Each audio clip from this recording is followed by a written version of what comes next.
My dear friends, this is my game against Stevic, played in 2003.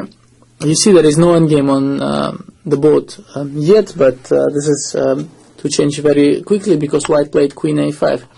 The point white went into the ending is that black structure has certain serious weaknesses. The pawn on b5 is vulnerable, the pawn on d6 is weak, and this is mainly easier to use in an endgame than in a middle game like this, because otherwise the black's active rooks and some pressure along the e file could provide some unpleasant counterplay. So I went queen a5, rook a5. So you see now black is facing difficult problems. Now the b5 pawn is hanging, not so easy to do something about it, and also his natural play is impeded a bit because the move b4 creates the square c4 for the white knight, after which there is pretty serious trouble awaiting black on d6, and not so easy to do something about it. So my opponent tries to create counterplay and plays c4. Also very typical attempt to sacrifice a pawn to avoid any larger problems. He wants to go knight c5 afterwards, so bc4, knight c5. You see, he sacrificed a pawn, but basically the knight is becoming very active.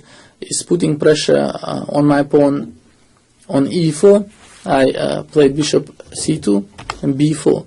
You see, and he also gets a passed pawn. Has he enough for the pawn? Okay, maybe, but one actually doubts it because there are not so many pieces left, and basically white's advantage should be beyond any doubt. On the other hand, it is also clear that this advantage will be difficult to use because of the activity of black's pieces. Now white's pawn on e4 is always hanging, but it is difficult to do something about it because f3 runs into f5, and black uses his dominance on the e file in order to win some material. And you see, so I had to reconcile with small material gain. I went rook b1, like played b3 because he cannot protect the pawn on b4 reasonably anyway. If he goes rook b7, then go rook b5, winning the pawn. So he played b3, bishop b3, knight e4. Now you see, and this is something very typical. White goes into a favorable endgame, hoping to have a lot of positional pressure, and instead black sacrifices a pawn and gets a lot of counterplay, which is then not so easy to deal with. In this position, I played king g1,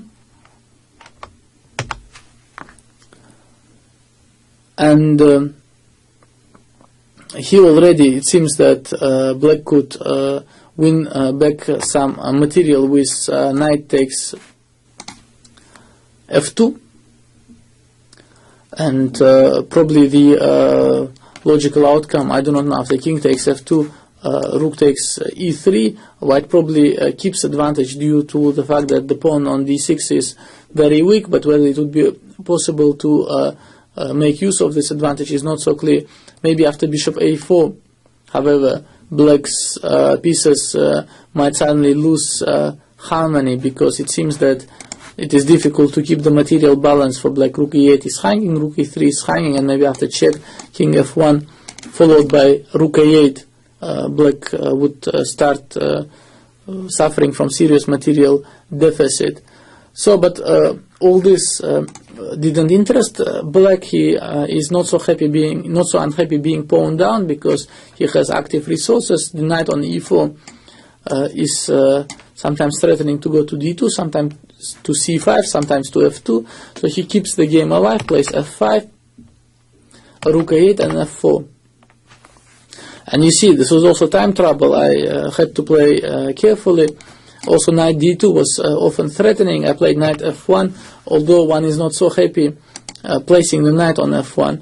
On the other hand, white is still pawn up, so if he manages to take good care and be careful, basically avoiding counterplay and all, then usually he should be successful, because okay, the pawn should tell in the long run, and also in the long run the pawn on d6 is very difficult to protect. So you see, we are now in typical fight for the sort of positions where black is trying to get the most out of his initiative, and white is just trying to hold the position and to calm things down in order to be able to use his healthy advantage of being a pawn up.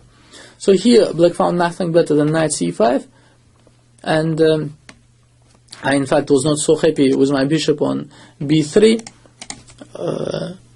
being somewhat limited by my own pawn c4 d5, so I happily played bishop a4 in order to get rid of it.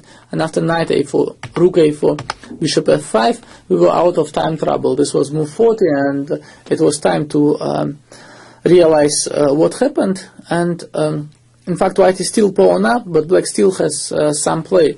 So he has rook on e8, rook on e7, bishop on f5, and this somehow creates the ideas of going rook e1, bishop d3. On the other hand, if nothing happens, then white should be able to consolidate slowly.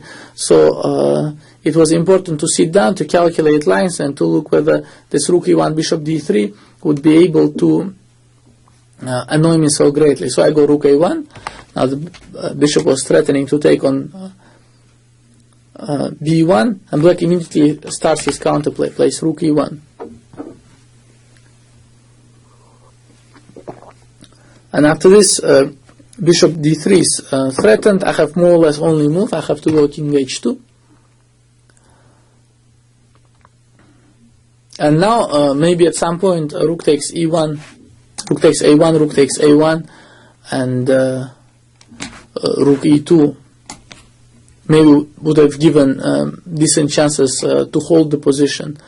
Although also here white may be able to return king g1, but in any case it seems like a decent continuation, trying to get counterplay. But my opponent had different ideas, and it was just his bad luck that in this particular case I had a beautiful tactical stroke at the end of his calculations, which enabled me to win this position. He went bishop d3, knight rook e1, rook e1, knight d2, rook e2, rook f2. This was his idea. By force, by attacking my knight, first on f1, then on d2, he won back the pawn.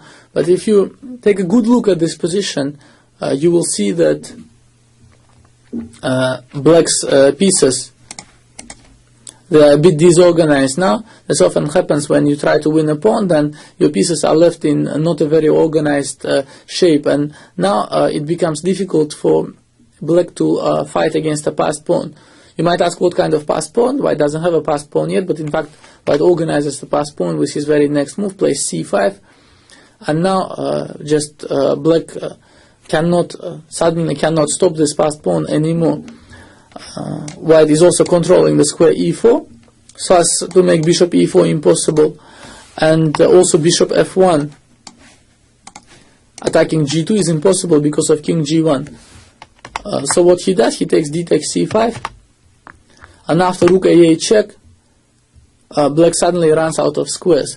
If king f7, then knight e5 check, winning the piece for nothing. So he has to go king g7, and now it looks that the bishop e4 will come, and that all my pieces will be hanging. You see, I have all my pieces on this diagonal, rook on a8, pawn on d5, and knight on f3, pawn on g2, and if I start by giving a check, then his king on f6 will be both safe from any checks, and will also be close to stop the pawn on d8. But I had a pretty interesting idea prepared.